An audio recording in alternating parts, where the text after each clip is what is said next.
Hey guys, before we kick off this episode, I just wanted to let you know we have launched our USA College Masterclass.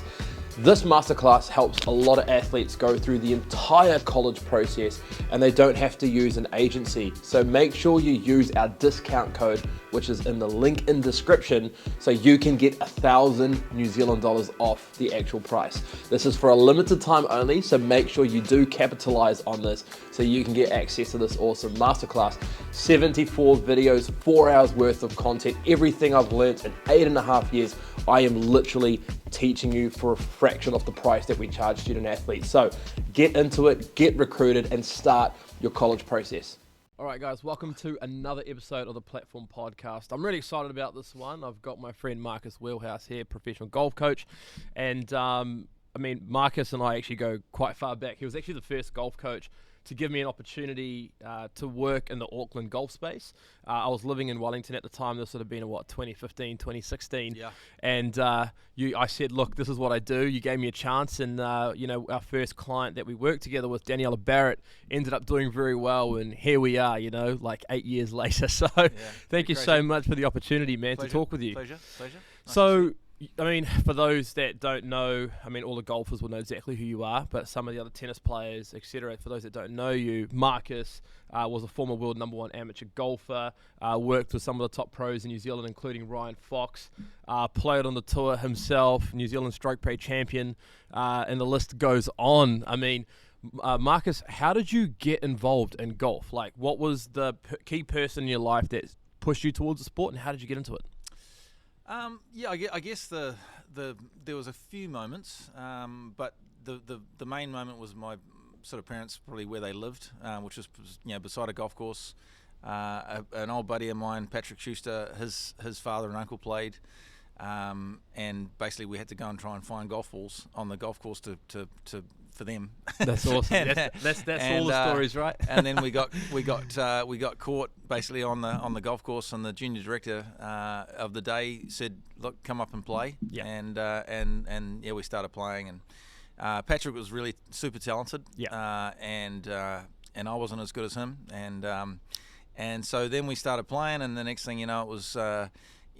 It was pretty much out there after school most days. So, and I was about 10 years old. That's awesome. Yeah. And you got to travel the world playing as a golfer. What was the biggest highlight for you, traveling the world and playing? Is there any course that stands out for you? Look, I think, probably you look back on a what was it, about a sort of 18 sort of year career, right, of playing golf. And I when I was playing as a full-time amateur, I was practically a professional then. So New Zealand Golf, it's now Golf New Zealand, it was New Zealand Golf back in those days, had a pretty amazing program. We'd won the Eisenhower. So there was some really cool moments of like representing New Zealand. I remember, I love the big moments in sport, and still to this day I get sort of almost choked up when I watch cool moments in sport. So I remember holding a couple of putts at different stages. One to win for New Zealand to win a team's championship in Argentina, which was pretty cool. Like holding a snaky little putt in Italy to get in a playoff in a Challenge Tour event, and unfortunately I lost in the playoff. But so just big moments, and where you sort of rose up and there was not a cell in your body that wasn't sort of running around and racing around, and you sort of managed to calm your brain and actually execute. So those are the things I remember really fondly. That's awesome, and I've been excited about this podcast because, we've had the chance to talk to a lot of coaches. There's a lot of fantastic coaches out there, but some of these coaches haven't had the same playing experience that you have, and there are things that you learn on tour from experiences that you can then pass down to other athletes. What would be some key advice to a young athlete that is struggling to deal with high-pressured situations? Because, like you said, you've held some incredible putts to take you into massive parts of your golfing career. What's some advice you can give these athletes that kind of overthink things? Yeah, it's a really complex answer, to be honest. Which I don't know if I'll do it justice, but I'll give it a whirl. Look, I think there's different personalities for a start. Some people just love the heat. Some people have fear of failure. There's no doubt about that. And I think we all have it. At some level. So it's a matter of really just monitoring. To me, it's about understanding you. all right, and getting to know what your keys are. I talk a lot to athletes about self-talk and just where they sit on that and how aware they are of themselves, and I think that's the biggest thing, because I've been lucky enough to have been in those situations where I am, as I said before, every cell in my body was shaken about, but I had the awareness, or I had enough understanding of my self-talk that I actually just let myself just say trust. Trust. I've done this thing so many times before, in practice, obviously, maybe not in that moment and it's very hard to simulate practice to get into pressure. I don't know if someone knows a great way. I'd love to email me, please. But it's really sort of getting yourself into that sort of mode where you can actually just be aware enough to be trusting yourself. And that's the key is being aware, because what we do is we fight it, and you got to enjoy it. You got to, and you hear the All Blacks talk about it. You hear all the great players of every sport talk about it. You've got to just embrace it and challenge yourself to sort of and really enjoy the challenge. That's such great advice. When I talk to a lot of golf athletes and just athletes in general, and I ask them, what is your biggest worry? Like, why are you always stressed about things? And we're just worried that we're not going to get selected to represent our team, or we're not going to do well at this event, which will then it might impact our CV when we're trying to get a scholarship in the US. Do you have any, apart from the obvious staying in the moment and staying in the present, is there any tips and tricks that you could share with any athletes that you work with, guys like Ryan Fox, for example, that keeps them channeled in that moment? And obviously being aware and not being scared of failure is great, but is there anything else that you could give them? Because a lot of these athletes overthink things because they think so far in the future, and then it just causes this really big spiral. Yeah, sure. Yeah, again, it really is to the player, and it's you've got to tailor that to where the situation is, because we are so different. But I think, look, first of all, getting a really good understanding of where you're going, right? And so your concept of what you're doing, from your planning to where you are working towards certain tournaments, that then creates an understanding that you've got to put the work in and actually understand where you are on that whole scope of work, if you want to call it that. And then what you can do from there is you can understand what your goal is today, and that's the whole thing. Is have the big overall plan, I think, and don't what people's expectations sometimes get run out too far in front of them, is because they're actually not ready to get to that point yet. You've got to put the building blocks in, and just take really simple goals. Just take really simple sort of process goals for that event or that day or that shot.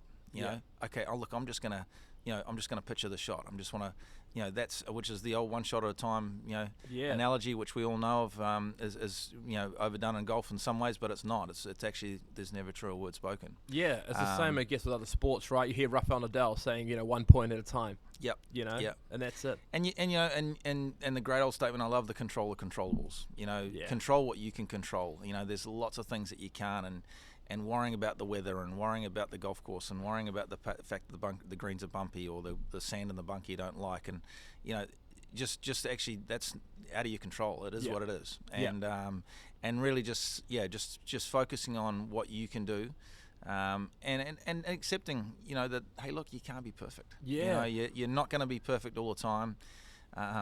Golfers, when you look at their yearly spread of events, say they're playing 25 events in a year, the reality is you're probably only going to play great in 3 or 4 of them, and the rest is almost learnings. And look, if you go over there and you have a year where you win a lot of tournaments, again, looking back at my sort of stuff when I played, I was very much into sort of playing and building to a tournament really as best as I could. And I think that's, I won a lot of tournaments in a pretty small space of time, but I really created an understanding that, hey, look, it was a build to an event, then it was an off. I'd walk away from the game for a few days or a week or whatever, and then I'd start from scratch again, and I'd just rebuild technically where I needed to be, physically, and where I needed to be in the gym, whatever, and then build towards that event. And I think that, it's when you look at maybe the GOAT, Tiger, in my view, even Nicklaus back in the day, Jack Nicklaus, they did a similar thing. They really created an understanding, okay, well, I'm not going to play every event every week, but I'm going to really make every time I go to an event, it's going to be, I'm building and I know what my process is. It's an executed plan. Yeah, 100%. Because so many people join these tournaments and enter in tournaments willy-nilly because they panic and they have to get all these tournament results to go and take them to the next level. It's kind of, it's not very productive, is it? Well, it can be detrimental, definitely. Yeah, and it's I think that when you look at that, golf is from a I suppose you look at geometry and just it's a pretty precise sport. So if you're off, if your body's off, if your mind's off, it's tough. Yeah, 100%. Look, I feel like right now, it's not everyone, but there's some athletes that want the best college in America. They want to be in the best golf team. But some of them are not really willing to get gritty and hustle. Let's jog back to your playing days. What did you have to do? What stories could you share where you're out there by yourself to the late hours of the day, because obviously an amateur golfer, you're not making, millions of dollars per tournament at that stage yet. How did you have to hustle to get to where we eventually got to? Yeah, it's a good question. I think, when you look at the New Zealand point of view anyway, and I think it's a tough, it's a tough way over here because you are by yourself. You've got the winters to deal with, which is obviously soft golf courses and cold weather and rain, and which, if you lived in a place like Queensland or California, you're not sort of battling those things as much. When you look at the grind is real, and I think one of the beneficial things that I had when I was younger and sort of trying to make it was we did have some other players doing the same thing, and that's really important to stick together and hang in that sort of, I suppose, that that formula of all sort of trying to work towards the same goal. And did they have the same disciplines as you? Yeah. And we sort of just created an understanding that, hey, look, we turned up to work in the morning almost, and we finished in the afternoon, and that's what we did. And I think that was really crucial for me anyway, to sort of just be, even though I probably separated myself a little bit from, and I did my own stuff a lot. No, I'm not going to go and do a practice putting competition. I'm just going to go and actually hit balls, or I'm going to go and do some pitching. So I was sort of, but I knew there was buddies there, and we could go and play 9 holes and in the afternoon, all that sort of stuff. So the grind is, with golf is tough, because you are by yourself. You are, you're alone out there, and I'd imagine tennis to be very similar. Oh yeah, totally. And I mean, it must have been tough though, Marcus, to get over the social sacrifices. You must I'm not going to go to this party this night because I got golf first thing in the morning and that sort of thing. There must have been a lot of that. I mean, you don't get to world #1 amateur golfer by just turning up. No, you do. You just got to pick your times, and I still went to parties and did a few things at different stages. But when you looked at that, you just made sure you were smart enough to do it at the right time. Yeah. On the weeks off, absolutely go and have a beer. Go out, do whatever at a bar. But it just wasn't during the week of the event or sitting around the prep that you knew that was really important. I mean, look, I'll admit, even during a tournament, it's actually not a bad thing to just go out and have a beer. You've had all your prep done, and just go and sit in a restaurant and just live unwind. Live like a normal person, right? Don't go out till 4 a.m, but just understand that, hey, look, you're a human being. I'm a social person as well. I like talking to people. So you got to also understand who you are. And really sort of create that. But I think the biggest thing about sort of the grind is that real, just realizing where you're at. Realizing it's not forever. There will be a break at some stage. But your resilience is going to come from your grind. And that's actually the really cool part about it is actually you're almost practicing to concentrate. Because that's what you're going to need out in the golf course for 4 hours, 5 hours at a time. How tough was it traveling the world, playing golf at your early stages of your career, where you had to support yourself financially, and how difficult was that? Because I feel like a lot of athletes want to do exactly what you did, but I don't think understand the financial challenges. I mean, my brother's a pro tennis player, and he's 24 years old, and he's battling these. You know, we're asking every sponsor to help him out right now. So, you know, how did you overcome those? I loved it early. I loved it. I did. I really loved it. I mean, I was lucky. I had because I had a good amateur career. I had some sponsorship and I had some money behind me. So awesome. So I didn't have too much stress early, which was nice, which is not for everybody. And I think that looking back at the day, probably golf sponsorship models have changed since then as well. So it was easier to get sort of sponsorship money back in those days, and because golf in New Zealand was on a high, so early 90s was pretty big for golf in New Zealand. So I loved it. I actually got more sick of the travelling as I got older. Really? Yeah. And I just got sick of the hotel rooms and like I said before, I like to be around people, so I got sick of being by myself. And sort of understanding, I suppose, just what how you evolve as a human being, what you want, kids, whether you want a wife and a solid life of a house over your head and having to do the lawns on a Saturday, all those sort of things. So that's something I hadn't had. So as I sort of got older and sort of reached my mid-30s, my desire for that became more. And hence the reason, one of the couple of reasons why I sort of retired from playing and went into coaching. Yeah, I mean, you're a fantastic coach. You work with some incredible people. What is life like being on the tour, with guys like Ryan Fox, for example? Obviously, you grew up with so many top professionals. You played against so many top professionals in the world. When you see the likes of like Tiger Woods walking in the clubhouse, do you still get a little bit starstruck sometimes? No. That's so cool. Yeah, I've been playing. I've played in tournaments with him, and I've seen him a lot. But look, it's one of those things where Foxy and I have had a great time together. I don't travel as much as I used to. Right. Yeah. Post COVID and that, but I think going to those majors, I think I could count them up.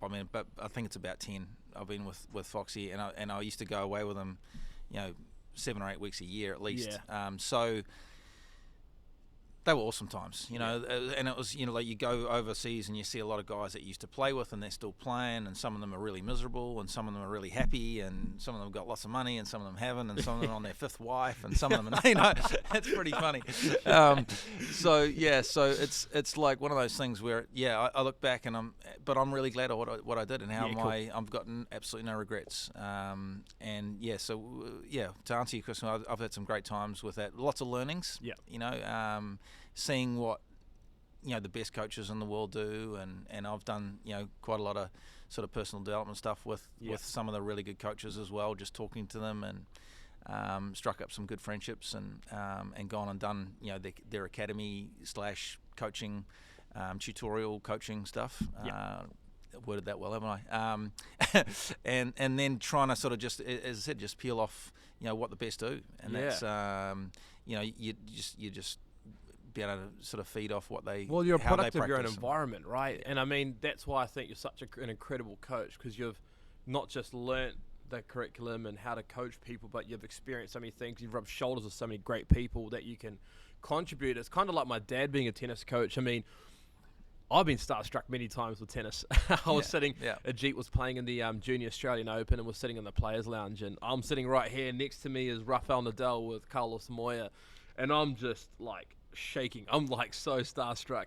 I've walked out of like the men's locker room and in comes Stan Wawrinka, and I'm just freaking out. So, it must take a good amount of time to get over that celebrity starstruck status. But in terms of a lot of young golfers, like every golfer that talks to us, 14, 13 years old, wants to become a professional athlete. And a lot of parents want them to become a professional athlete as well. Now you've got the college system, which is just growing tremendously. The facilities. Have you been to any colleges in the States? I was up with Jimmy Zing up in Duke in April. So I've been to a few. What did you think of like the setup there? At Duke? Amazing. Yeah, it was amazing. It was the money's pretty incredible behind it, right? Yeah. Obviously it's steeped in a lot of tradition and a lot of it's an old school. And just everything from football to Jimmy was great and showed me around. I was there for I think 3 days. So yeah, I mean the golf facility is amazing. The ranges and there's a course on site. So and that was definitely one of the I would imagine one of the better ones. I've been to Stanford.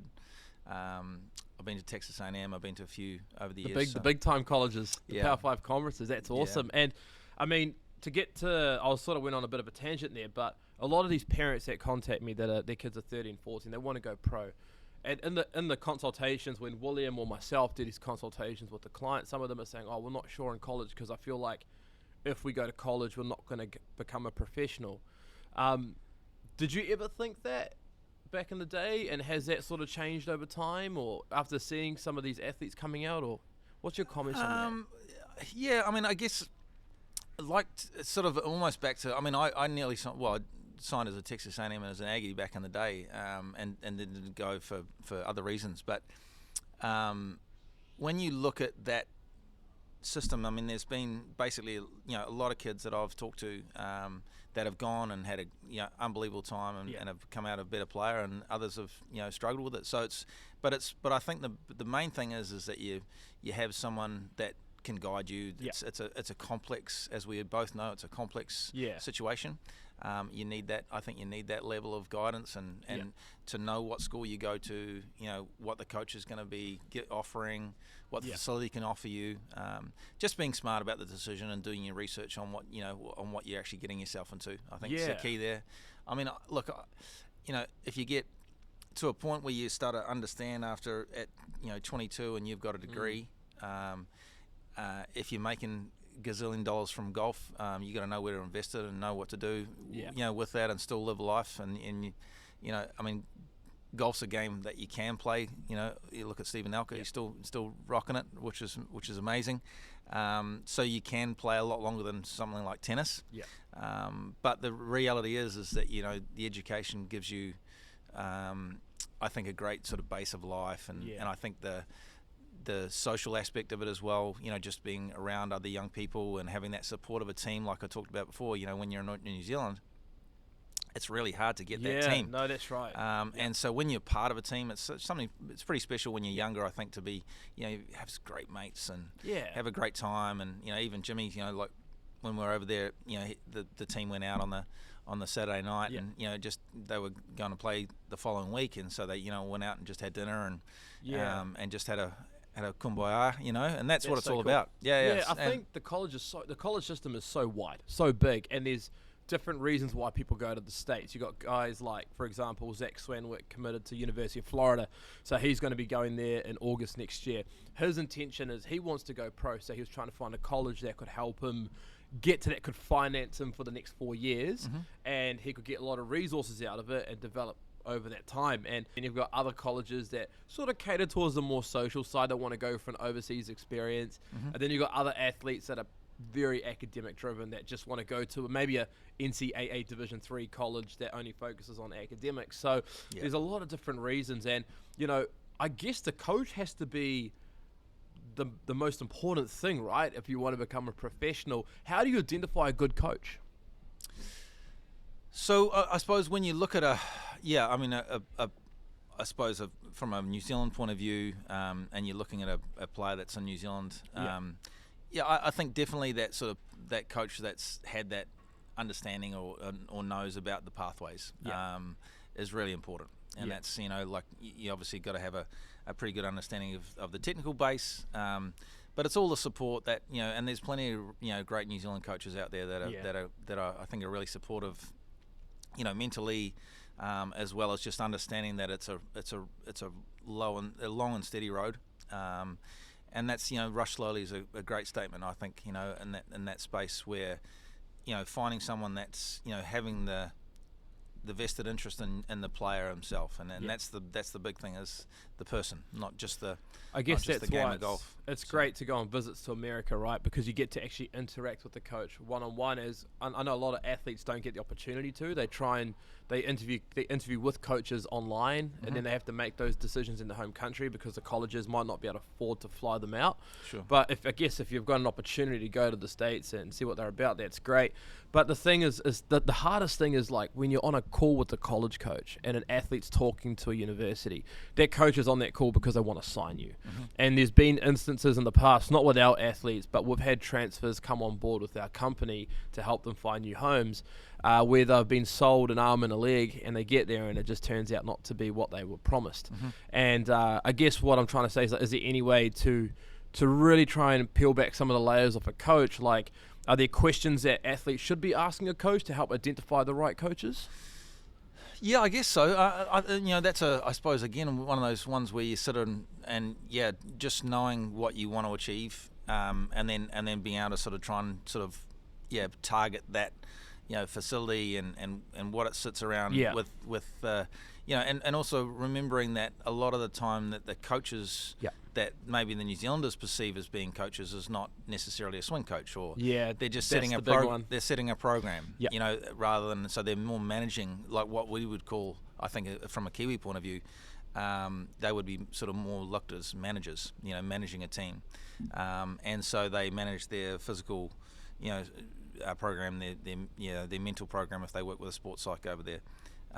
That would be definitely the questions I'd be asking is, so what sort of resources is available to me? Because, at the end of the day, do you look at my golf swing?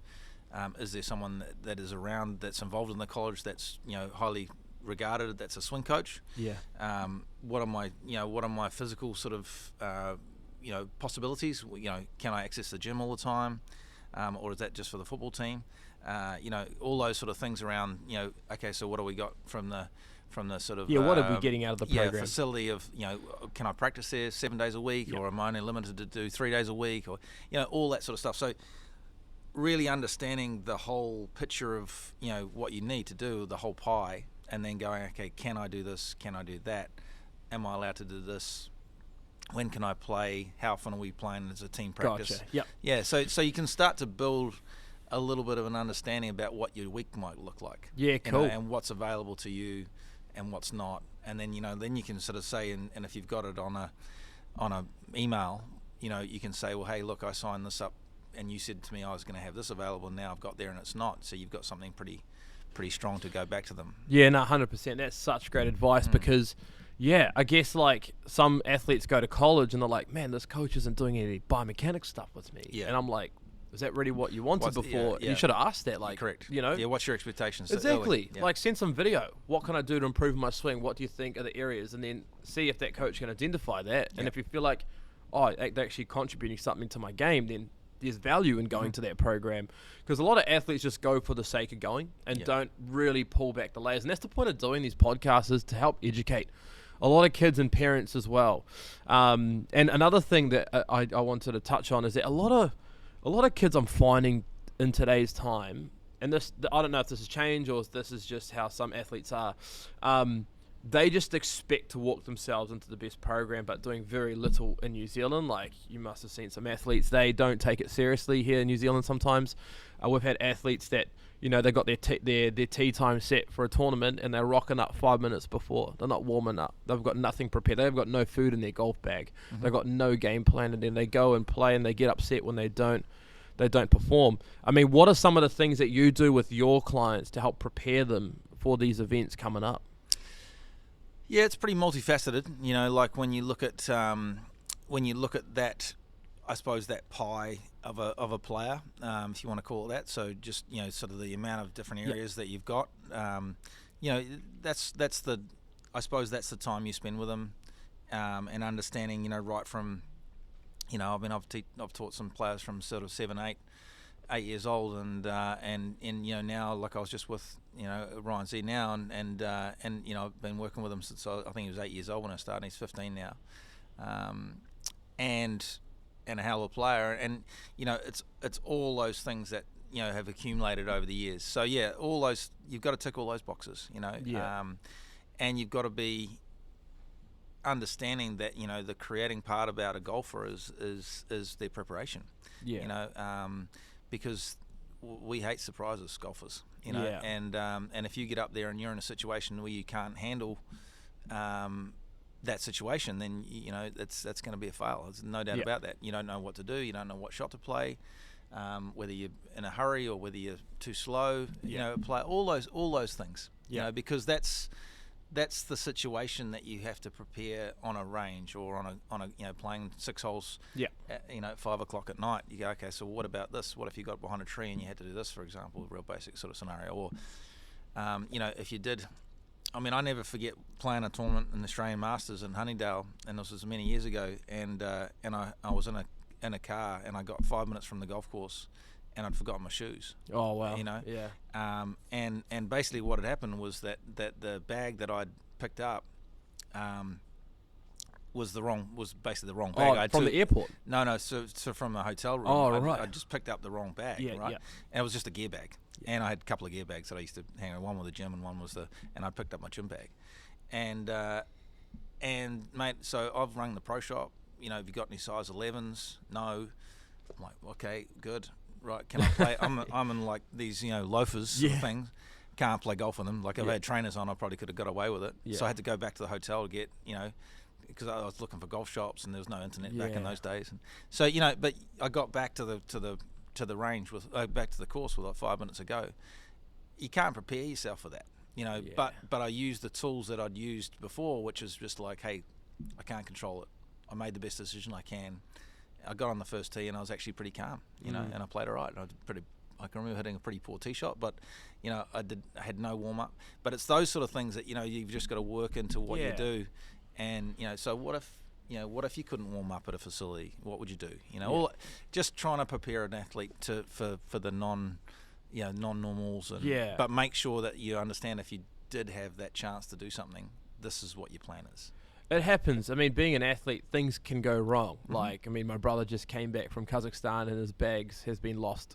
So he just called me this morning on the way here, actually saying it's a pretty normal affair these days, and as a traveling athlete, and I mean, even when I was playing as a junior, I remember flying from New Plymouth to Christchurch for nationals for tennis, and my bags got lost. Maybe I shouldn't have flown the day I was playing my match, but back in those days, couldn't afford much money, so I just got on any flight I could, and had to borrow a racket from the pro shop. I'll blame my loss on that racket. Nice.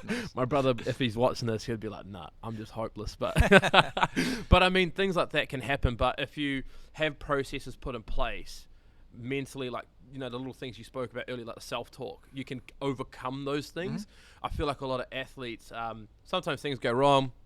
Car runs out of fuel, or they don't realize on their way to a tournament, or car breaks down, or parents are stuck in traffic and they can't get them there on time, and then they just panic and they just freak out, and then the result happens, and then they give us a call and say, I played really bad. So I guess if you have those processes with a good coach like yourself, and you learn these processes, it can really help out in those situations. It'll be massive in college, because the pressure in college doesn't go away. No, there's pressure everywhere. It's whatever you think it is. 100%. Yeah. So talk to me about your academy now. So you're running an awesome academy here. You're also working with Auckland Golf as well. If there are any athletes out here that want to get involved in your programs, how do they do that?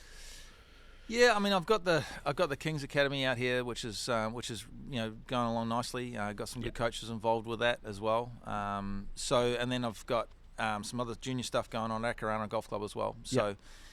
We're just building away. It's been a funny time, you know, with COVID and all that sort of stuff. But I think golf is definitely on the rise, and it's you know, at the end of the day, for me, you know, I've got a really good crop of, you know, young players that I work with that I'm really enjoying working with them. I've got a few pros still.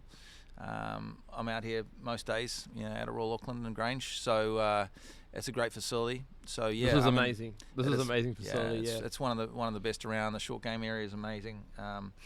With 3 pitching greens and a massive putting green, and we've got Logan's Run out here, which is like a you know, funky sort of putting green, and then a double-ended 300 meter range. So it's pretty impressive. And it's great for a young player to develop, and you know, and it's on a golf course that's world class as well. So.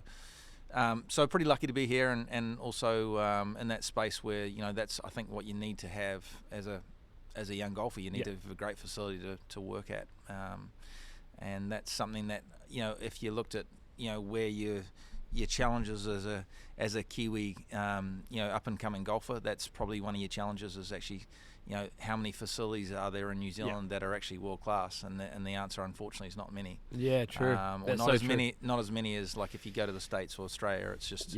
I mean, it's every second golf course you look at. It's got an amazing facility. So that's right. I think that's one of your challenges. As a young person coming up through the ranks, is just trying to find that place you can go and test yourself and put yourself in the situations and the grasses that you need to get into, and and that's where that travel and getting amongst the tournaments and going to see the different grasses and the different designs of golf courses, and playing in altitude and playing in heat and cold and all that sort of stuff. No, 100%. We've got the cold sorted. Yeah, true. That is true. It's in winter. This club room is actually really nice and warm right now. It is. I'm not shivering for the first time in 3 days. Yeah, they sort us out. And what's the website if people wanted to get in touch with you? What website? Yeah, just marcuswheelhouse.com. So that's there's a booking facility through there. Fantastic.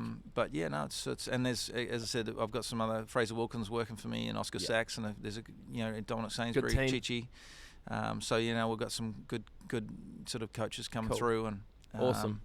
And helping out with all things golf. I'm sure there's a lot of kids around New Zealand that will be passing through Auckland that would love to acquire your services. So we'll make sure we put it up on the screen. We'll get Stefan to clip it up and also put it in the description and Spotify if they're listening to this in the car. So really appreciate your time, Marcus. I mean, your advice has been absolutely tremendous today. As mentioned, I've been trying to do these podcasts just to help educate a lot of athletes, not just about the college system, but help them out in other areas as well. And I think you've 100% nailed it on the head today.